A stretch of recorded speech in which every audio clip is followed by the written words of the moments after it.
নমস্কার, আমি তরুণ ঘোষ। আমাকে দেখে সবাই নিশ্চয়ই প্রথমেই হাসাহাসি করছেন যে মানুষটার হলো কি। আসলে বুড়ো হাড়ে ঠান্ডা লেগে গেছে। এখানে এত জবরদস্ত ঠান্ডা পড়েছে না, গায়ে চাদর বুনি দিয়ে একেবারে চুপচাপ কম্বলের তলায় লেপের তলায় শুয়ে আছে সব। হ্যাঁ, আমার সকালবেলা না হলেই নয়, এমন একটা খবর হয়েছে যে খবরটা আপনাদের না জানানো পর্যন্ত আমার শান্তি হচ্ছে না। আমাদের এই নায়ক আছেন না, তার নাম হচ্ছে শাহরুখ খান। তার ঘটি বাটি চাটি করে দিয়েছে। মানে ভারতীয় দর্শকবৃন্দ তাকে ত্যায্য ঘোষণা করেছে। তার কোনো সিনেমা দেখা হবে না, কোনো হলে তার বই নেওয়া হবে না। সে যদি তাকে যদি কোনো প্রডিউসার তাকে দিয়ে যদি কোনো কাজ করান, তাহলে সেই প্রডিউসারকে পর্যন্ত ভারতীয় জনতা ত্যায্য ঘোষণা করে দিয়েছে। অর্থাৎ শাহরুখ খানের ঘটি বাটি চাটি হয়ে গেল। শুধু শাহরুখ খান নয়, শাহরুখ খানের ছেলে এবং শাহরুখ খানের মেয়ে, তারাও যদি এই প্রফেশনে আসে, তারাও দর্শকদের কাছে সাড়া পাবেন না যতক্ষণ না পর্যন্ত শাহরুখ খান ক্ষমা চাইছেন। এখন ব্যাপারটা কি হয়েছে? ব্যাপারটা হয়েছে বাংলাদেশ আর ভারতকে ঘিরে। বাংলাদেশের যা পরিস্থিতি, তাতে এখন সারা ভারত উত্তপ্ত হয়ে রয়েছে। আপনারা বলবেন যে একটা বিজেপি শক্তি, বিজেপি শক্তি নয়, সারা ভারতবাসী, সে কংগ্রেস হোক, বিজেপি হোক, এসপি হোক, জেডি হোক, এমআইএম হোক, মানে আসাদ কি বলে, যাই হোক, তো সমস্ত দল তো তারা একেবারে পেছনে পড়ে গেছে শাহরুখ খানের। যে দেশের জনতা তোমাকে মাথায় তুলে রেখে দিয়েছে, আজকে তোমাকে সুপার ডুপার নায়ক করে দিয়েছে এবং তোমার মহানায়কের আসনে বসিয়েছে, সেই তুমি ভারত বিদ্বেষের মতো কাজ করলে। তুমি সব জানো, তুমি এটা নিয়ে কথাও বলেছো। তুমি বাংলাদেশে হিন্দু হত্যা নিয়ে, তুমি মুসলমানদের ওপরেতে এই অত্যাচার নিয়ে তুমি কোনো কথা বলনি। তোমার কাছে হচ্ছে পয়সাই সব থেকে বড়।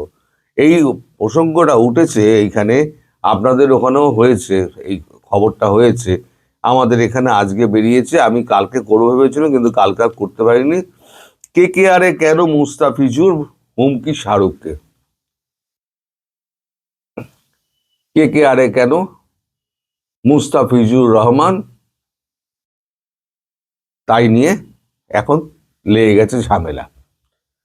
এখন এই নাইট রাইডার্স দলটা আছে না, তারা মুস্তাফিজুর রহমানকে তারা 9 কোটি 20 লক্ষ টাকায় তারা কিনেছিল আইপিএল এ। এই 9 কোটি 20 লক্ষ টাকা দিয়েছে কে? শাহরুখ খান। কেকেআর দলটা শাহরুখ খানের। এখন ভারতীয়দের বক্তব্য হচ্ছে, যখন বাংলাদেশের সঙ্গে ভারতের এই সম্পর্ক চলছে এবং ভারতীয় এবং হিন্দু মুসলমান নির্বিশেষে যাদের ওপরে অত্যাচার করা হচ্ছে, সেখানে তুমি একটা ধুরন্ধরের মতো বই করতে পারলে না। ধুরন্ধর আজকে সুপার ডুপার হিট করে গেছে। আজ 1 সপ্তাহের মধ্যে 1000 কোটি টাকার ব্যবসা করে চলে গিয়েছে। তুমি কখনো 700-800 কোটি টাকা তুমি ব্যবসা করে উঠতে পারোনি। তাও কি করেছো? হিন্দুদের তুমি সেখানে নিচু দেখিয়েছো। যত আমাদের একটু পেছন দিকে যাই, আগে আগে আপনাকে ব্যাপারটা বলি যে কি হয়েছে। ঘটনা যেটা হয়েছে, কাগজে যেটা বেরিয়েছে, সেটা আমি একটু পড়ে শোনাচ্ছি, তারপরে তো আমি আমার এটা বলবো আমি যেটা জেনেছি। আবারও গেরুয়া শিবিরের আক্রমণের মুখে শাহরুখ খান। শুধু গেরুয়া শিবির নয়, সাধারণ মানুষ থেকে সমস্ত দল, সর্বদল থেকে তাকে নিষিদ্ধ করা হয়েছে। কলকাতা নাইট রাইডার্স কেকেআর কেন বাংলাদেশি ক্রিকেটার মুস্তাফিজুর রহমানকে দলে নিয়েছে, এই প্রশ্ন তুলে কেকেআর মালিক শাহরুখ খানকে দেশদ্রোহী বলে দাগিয়ে দিয়েছে উত্তরপ্রদেশের প্রাক্তন বিধায়ক সঙ্গীত সোম। পরোক্ষে শাহরুখের খুনের হুমকিও দিয়েছেন তিনি। মিরাটে এক জনসভায় সঙ্গীত বলেন, একদিকে বাংলাদেশে হিন্দুদের অত্যাচার করা হচ্ছে, নিরীহ মুসলমানদের অত্যাচার করা হচ্ছে, তাদের গাছে ঝুলিয়ে পিটিয়ে পুড়িয়ে মারা হচ্ছে, গলা কেটে এ করে দেওয়া হচ্ছে, নদীতে ভাসিয়ে দেওয়া হচ্ছে। অন্যদিকে IPL এর ক্রিকেটার কেনা হচ্ছে। দেশদ্রোহী শাহরুখ খান 9 কোটি 20 লক্ষ টাকায় ভারত বাংলাদেশের ক্রিকেটার মোস্তাফিজুর রহমান কিনেছেন। এই ধরনের দেশদ্রোহী এই দেশে বেঁচে থাকার অধিকার নেই। মারবে হয়তো না, কিন্তু হুমকি যেটা দিয়েছে সেই হুমকিটা কিন্তু শাহরুখের একদম কেরিয়ার ধ্বংস করে দিয়েছে। শাহরুখ খান যদি কোনো সিনেমা করে, সেই সেটে গিয়ে একদম সেট ভাঙচুর করে দেবে স্থানীয় জনতা, যেখানেই করুক, ভারতবর্ষের যেখানে করুক। আর ভারতবর্ষের বাইরে গিয়ে যদি করে, সেই সিনেমা হল, যে সিনেমা হল তার যে প্রডিউসার, যে প্রডিউস করবে, সেই প্রডিউসারের কোনো সিনেমা তারা দেখবে না, মানে ভারতীয় দর্শক দেখবে না।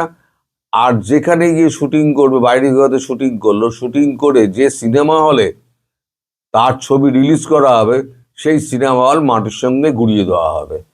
এটা হচ্ছে শাহরুখ খানের ওপরে শাস্তি ঘোষণা।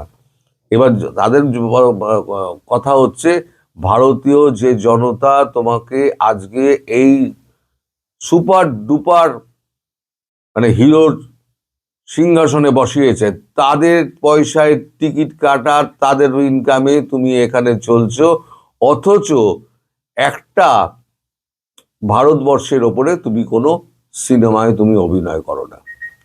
যত ফিকশন স্টোরিগুলো করো, সেখানে হিন্দুদের তুমি ভিলেন হিসেবে চিহ্নিত করো।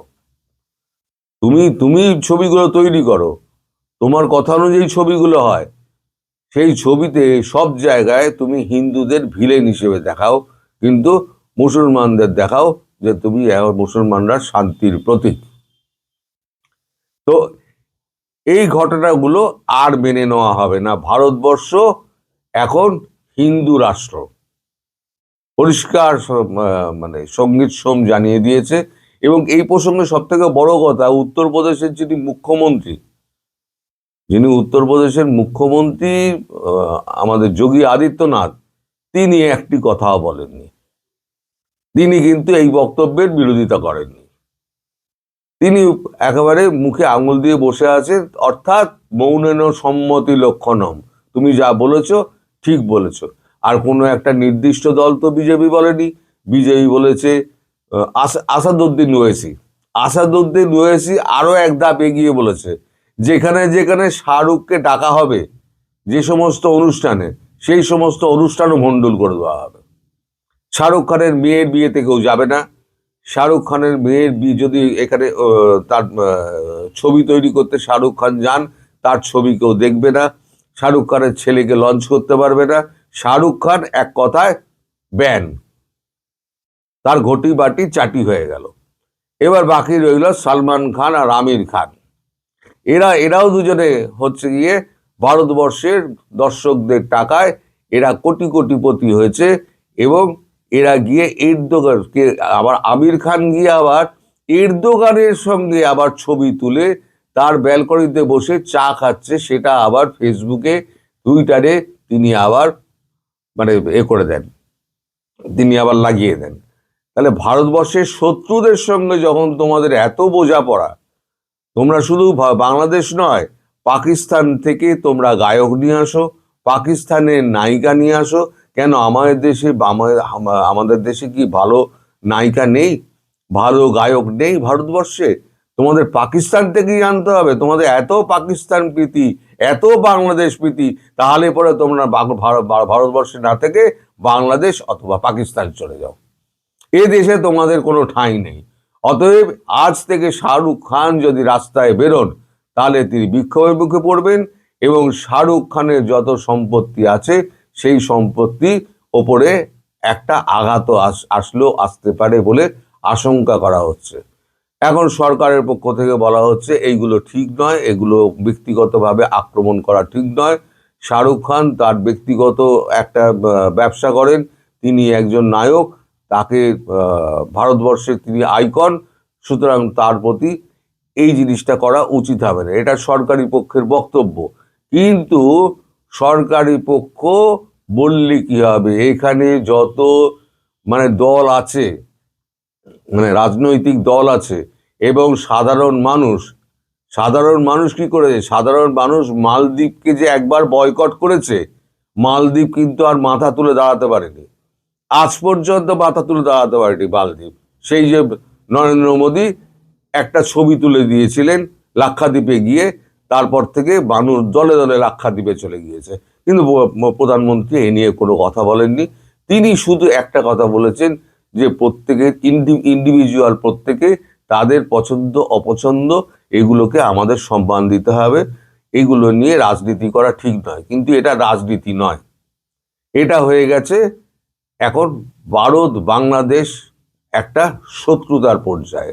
কারণ এরা এখন বলছে, যখন একটা ম্যাচ হয়েছিল বাংলাদেশে, সেই সময় ম্যাচে ইন্ডিয়া হেরে যায়, ইন্ডিয়া হেরে যাওয়াতে সেই সময়তে মানে দলে দলে মানুষ এসে একবার মানে টিভির সামনে উল্লাস করেছে, বলেছে আমরা কলা গাছকে কেটে হারিয়ে দিয়েছি না, এই ধরনের কিছু মন্তব্য করেছিলেন। ভারতবর্ষে যখন ম্যাচ হয়, বাংলাদেশের লোক এসে এখানে ইডেন গার্ডেন্সে এখানে এসে হামলা করে তারা।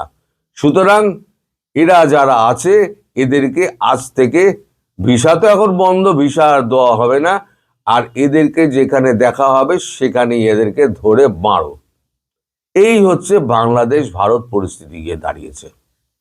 এখন এখান থেকে না রেহাই পাচ্ছে শাহরুখ খান, আমির খান, আর যত আমাদের এই অভিনেতা আছে, সেখান থেকে শুরু করে লেখক, সাংবাদিক, যারা যারা এই পাকিস্তান এবং বাংলাদেশের পক্ষে যারা কলম ধরবে অথবা যারা কথা বলবে, তাদেরকে ত্যায্য ঘোষণা করবে বলে ভারতবর্ষের সমস্ত মানুষ সিদ্ধান্ত নিয়ে নিয়েছে।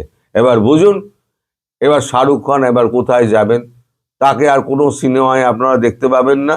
অন্তত সিনেমা তৈরি হলো, বিদেশে তৈরি হলো, সে সিনেমা মুক্তি পাওয়ার কোনো সম্ভাবনা আর নেই।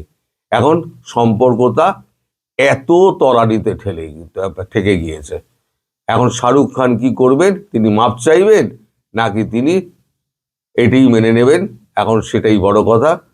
এখন দেখুন মানে কোন জায়গায় গিয়েছে ভারত বাংলাদেশ সম্পর্ক, যাতে এখন সোশ্যাল মিডিয়া সম্পূর্ণভাবে এখন এই শাহরুখ খানকে নিয়ে ব্যস্ত, সর্বত্র সোশ্যাল মিডিয়ায় সমস্ত আলোচনা হচ্ছে, এবং কাগজে একদিন বেরোয়নি, আজকে কাগজেও বেরিয়ে গেছে, হিন্দি, ইংরেজি, বাংলা, উর্দু সমস্ত কাগজে বেরিয়ে গেছে, শাহরুখ খানকে ব্যান করে দাও, এই দাবি উঠেছে। এটা সাধারণ মানুষের থেকে দাবি উঠেছে যে বাংলাদেশের সঙ্গে আর কোনো রকম সম্পর্ক নয়, এই সম্পর্ক চিরদিনের জন্য ছেদ করতে হবে।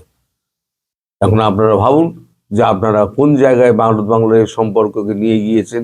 জেহাদ আপনাদের কি দেবে? জেহাদ আপনাদের কিছু দিতে পারবে না। জেহাদ যা দেবে সেটা হচ্ছে আপনাদের দেশে দুর্ভিক্ষ আর আপনাদের দেশে মানে অনাসৃষ্টি কাণ্ডগুলো। এবার আপনারা ভাবুন আপনারা কি করেছেন। সবাই ভালো থাকবেন, সুস্থ থাকবেন এবং সাবধানে থাকবেন। নমস্কার।